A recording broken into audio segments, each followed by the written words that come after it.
Shalom, bertemu kembali dalam Ephrata Devotion pada hari ini. Masih melanjutkan dari Roma 12 yang minggu lalu dan hari ini di ayat yang ke-10. Hendaklah kamu saling mengasihi sebagai saudara dan saling mendahului dalam memberi hormat. Bapak Ibu yang terkasih, hidup sebagai jemaat Tuhan kita diingatkan untuk memiliki kasih sebagai saudara. Karena kita adalah bagian dari anggota keluarganya Allah.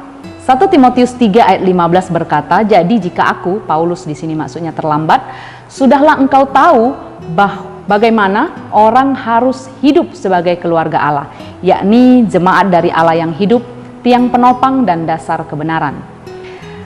Bapak Ibu yang terkasih, kasih persaudaraan adalah sebuah relasi yang dekat, yang bukan sekedar kenalan tapi terikat, keluarga. Kita biasanya saling berbagi, saling menerima, dan saling menjaga dengan saudara kandung kita. Berbagi semua yang ada di rumah keluarga kita sejak kecil dan bertumbuh bersama. Sungguh menyenangkan memiliki saudara. Dalam hidup sebagai jemaat atau keluarga Allah, kita diharapkan membangun hubungan kasih persaudaraan yang tulus. Dalam keluarga, semua kelemahan dan kelebihan keluarga kita terbuka di hadapan kita. Tapi sebagai keluarga kita juga saling menerima, saling membantu tanpa ada maksud untuk menjatuhkan karena kita adalah keluarga. Nah Bapak Ibu yang terkasih, biasanya kita akan mendahulukan diri kita dulu baru kemudian orang lain. Tapi orang percaya yang telah mengalami pembaharuan budi akan saling mendahului dalam memberi hormat. Daripada bersaing mengejar keunggulan, mari kita bersaing saling mendahului dalam menghargai dan mengapresiasi hal baik dari saudara kita atau orang lain. Maksudnya, kita belajar menjadi orang yang rendah hati dan menunjukkan penghargaan yang tulus dan tidak pura-pura atas hal-hal baik yang dilakukan saudara seiman kita. Filipi 2 ayat 3 berkata, hendaklah dengan rendah hati yang seorang menganggap yang lain lebih utama daripada dirinya sendiri.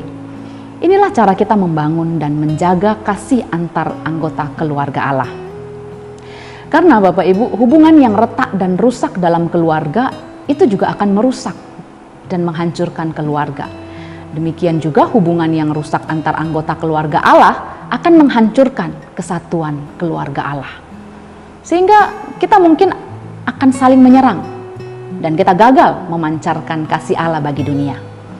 Karena orang akan tahu kalau kita ini murid-murid Kristus adalah apabila kita saling mengasihi. Yohanes 13 ayat 35. Karena itu Bapak Ibu, kasih itu saling mendahului dalam memberi hormat. Kita masing-masing harus berusaha sebaik mungkin melakukan bagian kita di dalam pelayanan kita.